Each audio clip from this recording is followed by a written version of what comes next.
नमस्कार बंधुरा Bajaj फाइनान्सের share price ৯,৫০০ টাকার রেঞ্জ থেকে হঠাৎ করে নেমে এসেছে ৯৫০ টাকার রেঞ্জে। তো অনেকে ভাবছেন বুঝি বাজাজ ফাইনান্সের স্টকটা ক্র্যাশ করে গেল, কিন্তু আদৌ কি তাই? এটা কি সত্যি কোনো আর্থিক বিপর্যয় নাকি কোম্পানির কোনো স্মার্ট মুভ? আজকের ভিডিওতে আমরা জানবো যে এই স্টক প্রাইস কমে যাওয়ার আসল কারণ, স্টক স্প্লিট আর বোনাস শেয়ার। এই কারণেই আসলে কমেছে বাজাজ ফাইন্যান্সের শেয়ার প্রাইসের দাম। তো এই স্টক স্প্লিট আর বোনাস শেয়ার ব্যাপারটা কি, এর কারণে কেন কমে গেল বাজাজ ফাইন্যান্সের শেয়ারের দাম, তাতে কি আপনার আদৌ কোনো ক্ষতি হলো? আজকের ভিডিওতে এই নিয়ে বিস্তারিতভাবে আলোচনা করব। তো ভিডিওর শুরুতেই যেটা বলছিলাম যে এখন ইনভেস্টরদের মনে একটা কনফিউশন আছে, ৯,৫০০ টাকার রেঞ্জের শেয়ারটা কি করে চলে এলো ৯৫০ টাকার রেঞ্জে। আসলে এর পিছনে আছে কোম্পানির দুটো কর্পোরেট মুভ। সেই মুভ দুটো কি? প্রথম যেটা সেটা হচ্ছে স্টক স্প্লিট, যেটা কিনা 1:2 রেশিওতে স্টক স্প্লিট হয়েছে, এবং তারপরে আরও একটা অ্যাডিশনাল মুভ হয়েছে, সেটা হচ্ছে বোনাস ডিক্লারেশন। কোম্পানি 4:1 রেশিওতে বোনাস শেয়ার ইস্যু করেছে। তো এই দুটো মিলিয়েই আসলে এই শেয়ারের পতনটা হয়েছে। চলুন আপনাকে একে একে বুঝিয়ে দিই যে কিভাবে ঘটনাটা ঘটছে। তো প্রথমে যেটা বলছিলাম যে 1:2 রেশিওতে বাজাজ ফাইন্যান্স স্টক স্প্লিট ঘোষণা করছে। এবার স্টক স্প্লিট ব্যাপারটা কি? স্টক স্প্লিট মানে হচ্ছে যে স্টকটাকে ভেঙে দেওয়া, ভেঙে ভাগ করে দেওয়া। এখানে 1:2 রেশিওতে হয়েছে, অর্থাৎ একটা বাজাজ ফাইন্যান্সের শেয়ারকে দুটো ভাগে ভাগ করা হয়েছে। আপনাকে একটা সহজ এক্সাম্পল দিই। মনে করুন আপনার কাছে একটা 100 টাকার নোট আছে। আপনি দোকানে গিয়ে বললেন যে আমাকে এই টাকাটা 2 টাকায় ভাঙিয়ে দিন। তো তখন কি করবে দোকানদার? আপনাকে দুটো 50 টাকার নোট দেবে। এটা হলো 1:2 রেশিওতে এই 100 টাকার রুপিকে স্প্লিট করলেন। ঠিক সেম এই একইভাবে বাজাজ ফাইন্যান্সও তাদের শেয়ারটাকে দুটো শেয়ারেতে ভাগ করলো। তাহলে কিন্তু টোটাল শেয়ার প্রাইসই একই থাকবে। যেমন ধরুন ৯,৫০০ টাকার আগে শেয়ার ছিল, এখন যখন স্প্লিট করে দুটো শেয়ার হয়ে যাবে তখন এই দুটো শেয়ারের প্রত্যেকটার দাম কিন্তু অর্ধেক হয়ে যাবে। যেমন করে আমি বলেছিলাম যে 100 টাকার নোটকে ভাঙিয়ে দিলে দুটো 50 টাকার নোট হয়ে যায়, কিন্তু টোটাল টাকাটা তো একই থাকে। এখানেও ঠিক তাই। তো এইটা গেল প্রথম অ্যাকশন, যেটা এরা প্রথম করেছিল, স্টক স্প্লিট করেছিল। এরপরে 2 নম্বর যে অ্যাকশনটা তারা করেছে সেটা হচ্ছে বোনাস শেয়ার। বোনাস শেয়ারে কি হচ্ছে? বোনাস শেয়ারেতে যে আপনার কাছে এখন যতগুলো শেয়ার আছে সেই শেয়ারের এগেনস্টে কিছু এক্সট্রা শেয়ার দেওয়া হবে। এইখানে তার রেশিওটা কি? সেই রেশিওটা হচ্ছে 4:1, মানে একটা শেয়ার থাকলে 4টে বোনাস শেয়ার দেওয়া হবে। তাহলে হিসেবটা কিরকম দাঁড়ালো যে আপনার 4:1 রেশিওতে বোনাস শেয়ার দেবে, মানে একটা এক্সিস্টিং শেয়ারের জন্য 4টে এক্সট্রা শেয়ার দেবে। তো আপনার কাছে আগেই স্টক স্প্লিট হয়ে যাবার জন্য কটা শেয়ার আছে? দুটো আছে। এইবার প্রতি একটার জন্য যদি 4টে দেয় তাহলে দুটোর জন্য কটা দেবে? 8টা বোনাস শেয়ার দেবে। তাহলে 8টা বোনাস শেয়ার, আর আগে আপনার অরিজিনালি স্প্লিটের কারণে দুটো শেয়ার ছিল, তাহলে টোটাল কটা শেয়ার হয়ে গেল? টোটাল 10টা শেয়ার হয়ে গেল। তো এই 10টা শেয়ার হয়ে যাওয়ার জন্য আপনার মনে খুব আনন্দ হতে পারে, বাহ তাহলে তো আমি অনেক শেয়ার এক্সট্রা পেয়ে গেলাম। কিন্তু আপনাকে একটা জিনিস মাথায় রাখতে হবে যে শেয়ার আপনি বেশি পেতে পারেন, কিন্তু তাতে আপনার টোটাল শেয়ার ভ্যালুয়েশনের লাভ কিছু হবে না। কেন? কারণ যখনই আপনি বেশি শেয়ার পাবেন তখন অটোমেটিক্যালি আপনার প্রত্যেকটা শেয়ারের প্রাইস কিন্তু কমে যাবে। কমে গিয়ে আপনার অ্যাকচুয়ালি ওই প্রাইসটা আর নাম্বার অফ শেয়ার এ দুটো অ্যাডজাস্ট হয়ে গিয়ে দেখবেন যে আপনার সেম হয়ে গেছে। মানে এখন হয়ে যাবে এরকম যে আপনার আগে টোটাল শেয়ার ছিল কটা? একটা, এবং তার দাম ছিল ৯,৫০০ টাকা। এখন আপনি টোটাল শেয়ার পেয়ে গেলেন 10টা, কিন্তু এখন একটা শেয়ারের দাম হয়ে গেছে 950 টাকা। তাহলে 10টা শেয়ারের কত দাম হলো? ৯,৫০০ টাকা। তাহলে আপনার টোটাল ভ্যালুয়েশনের কিন্তু কোনো চেঞ্জ হলো না।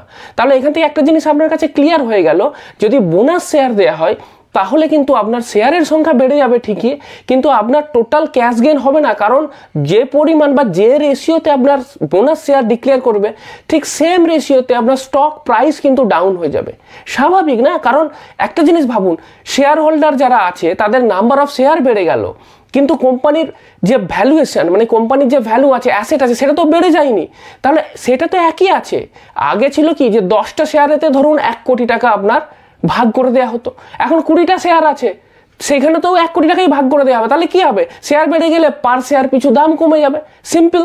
তো এখানে তো তাই, এখানে তো আপনার জাস্ট শুধু যেটা হলো সেটা হচ্ছে নাম্বার অফ শেয়ার বেড়ে গেল, কিন্তু শেয়ার প্রাইসটা সেইভাবে কমে গিয়ে এটা অ্যাডজাস্ট করে দিল এবং ফাইনালি আপনার টোটাল ভ্যালুয়েশনের কোনো চেঞ্জ হলো না। তাহলে এইবার আপনার মনে প্রশ্ন আসবে, তাহলে কোম্পানি এই কাজটা করছে কেন? এতে কোম্পানির লাভটা কি? দেখুন, এই কাজগুলো করার পিছনে প্রধান যেটা কারণ, তার মধ্যে একটা হচ্ছে যে ইনক্রিজ দ্য লিকুইডিটি।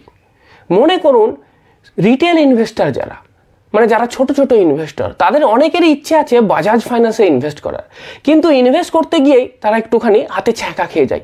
বাবা, একটা শেয়ারের দাম 9,500 টাকা, আমার তো ইনভেস্টমেন্ট অ্যামাউন্টই হচ্ছে 2,000 টাকা, 3,000 টাকা, আমি তো একটা দুটো শেয়ার কিনবো, কিন্তু একটা শেয়ার কিনতে গেলেই 9,500 টাকা লাগবে, তাহলে তো আমি কিনতে পারি না। তো সেই কারণের জন্য যেগুলো হাই ভ্যালু শেয়ার, মানে যেই শেয়ারের একটার দাম বেশি আছে, আমি সেগুলোকে এড়িয়ে চলি। আমি যেগুলো ছোট ছোট শেয়ার যাদের দাম কম, মানে একটা শেয়ারের দাম কম, আমি সেইগুলোতে ইনভেস্ট করি। ইচ্ছে থাকলেও বাজাজ ফাইন্যান্সে ইনভেস্ট করতে পারি না, ইচ্ছে থাকলেও নেসলে ইন্ডিয়াতে ইনভেস্ট করতে ভয় লাগে, কারণ একটা শেয়ারেরই এত দাম। তো কোম্পানি এই কারণের জন্যই ওরা চাইছে কি, যে একটা একটা শেয়ারের দাম কমিয়ে দিতে। যখনই আমি স্প্লিট করব এবং বোনাস ইস্যু করব, তাহলে দেখুন এক ধাক্কাতে 9,500 টাকার শেয়ারটা 950 টাকায় চলে এলো। এইবার রামবাবু যদি চান যে আমি একটা দুটো বাজাজ ফাইন্যান্সের শেয়ার কিনবো, তাহলে 1,000 টাকা দিয়ে তিনি স্টার্ট করতে পারেন, একটা শেয়ার দিয়ে স্টার্ট করতে পারেন। কিন্তু আগে তো সম্ভব ছিল না, 9,500 টাকা তার দেওয়ার ক্ষমতা ছিল না, আর আমাদের দেশে শেয়ার ফ্র্যাকশনেতে কেনা যায় না। সুতরাং এইটা একটা কারণ যে আমি ইনক্রিজ দ্য লিকুইডিটি, মানে আমি লিকুইডিটিটা বাড়াবো, মানে সহজেতেই কেনা বেচা চলতে থাকবে। 2 number, improve market penetration. Increase market penetration মানে কি, আমি অ্যাক্রস ডিফারেন্ট লেভেলেতে আমার শেয়ারের কেনা বেচার সুযোগটা বাড়িয়ে দেবো। আগে কি ছিল, যারা বড় ইনভেস্টার, যারা আপনার বাল্ক ইনভেস্টার বা ইনস্টিটিউশনাল ইনভেস্টার, তারা এত বড় বড় দামি দামি শেয়ারে ইনভেস্ট করতো। ছোটোখাটো রিটেল যারা, তারা করতে ভয় পেত। এখন কি সবার কাছে এটা অ্যাক্সেসিবল হয়ে গেল। তাহলে অ্যাক্সেসিবিলিটিটা বাড়িয়ে দেওয়া একটা প্রধান কাজ হচ্ছে আপনার এই স্টক স্প্লিট আর এই বোনাস শেয়ার ইস্যুর পিছনে কারণ। এরপরে যেটা আমরা ডিসকাস করব, যে এই বোনাস শেয়ার ইস্যু হলো বা স্টক স্প্লিট হলো, তাতে আমার কি কিছু লাভ হলো, আমার কি কিছু গেন হলো? না, আপনার কোনো ক্যাশ গেন হলো না, কোনো লাভ হলো না। শুধু যেটা হলো, নাম্বার অফ শেয়ার বেড়ে গেল, কিন্তু অটোমেটিক্যালি শেয়ার প্রাইস কমে যাওয়ার জন্য আপনি যেখানে ছিলেন সেখানেই থাকছেন। সুতরাং আপনার এই কারণের জন্য বা এই ফাংশনের জন্য কোনো লাভ হয়নি। কিন্তু যেটা হতে পারে যে যেহেতু শেয়ার প্রাইসটা কমে গেছে, অ্যাক্সেসিবিলিটিটা বেড়ে গেছে, খুব সহজেই রিটেল ইনভেস্টাররা ইনভেস্ট করতে পারবেন, সুতরাং বেশি মানুষ এখানে ইনভেস্ট করতে পারেন এবং সেই কারণের জন্য এই স্টকের ডিমান্ড বেড়ে যেতে পারে, সেই কারণের জন্য এই স্টকের শেয়ার প্রাইস বেড়ে যেতে পারে, সেটা আলাদা জিনিস। কিন্তু এই স্প্লিট বা বোনাসের টেকনিক্যাল কারণে কিন্তু শেয়ার প্রাইস বাড়বে না বা বাড়ে না। আপনার টোটাল ইনভেস্টমেন্ট ভ্যালু যেটা আগেও ছিল এখনও সেটাই থাকছে। সুতরাং আপনার কি করা উচিত? আপনার কোনো প্যানিক করা উচিত না, কোনো ভয় পেয়ে যাওয়ার কারণ নেই। 90% স্টক ক্র্যাশ হয়ে যায়নি, যেটা হয়েছে সেটা টেকনিক্যাল কারণে হয়েছে।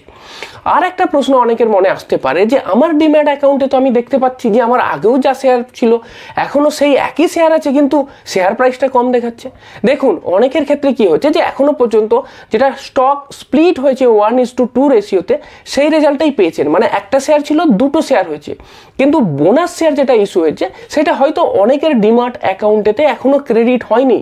যেটা খবর আছে যে 27 জুনের মধ্যে আপনার ডিম্যাট অ্যাকাউন্টেতে কিন্তু এই যে শেয়ারগুলো ক্রেডিট হয়ে যাবে, তখন কিন্তু আপনি সেই সমান সংখ্যক শেয়ার পেয়ে যাবেন। মানে একটা যদি আপনার বাজাজ ফাইন্যান্সের শেয়ার সবার প্রথমে থেকে থাকতো, এখন তার জায়গাতে 10টা বাজাজ ফাইন্যান্সের শেয়ার এসে যাবে। টাইম দিতে হবে, 27 জুনের মধ্যে আপনার ডিম্যাট অ্যাকাউন্টেতে এটা এসে যাবে। সুতরাং আপনি বুঝতে পারলেন যে একটা শেয়ারের জায়গায় এখন 10টা বাজাজ ফাইন্যান্সের শেয়ার হয়ে যাচ্ছে। এবং আপনার কাছে যদি 4টে বাজাজ ফাইন্যান্সের শেয়ার থাকতো, তো আপনি এখন 40টা বাজাজ ফাইন্যান্সের শেয়ার পাবেন। কিন্তু যদিও বা আপনার বাজাজ ফাইন্যান্সের শেয়ারের প্রাইসটা 9,500 থেকে 950-তে নেমে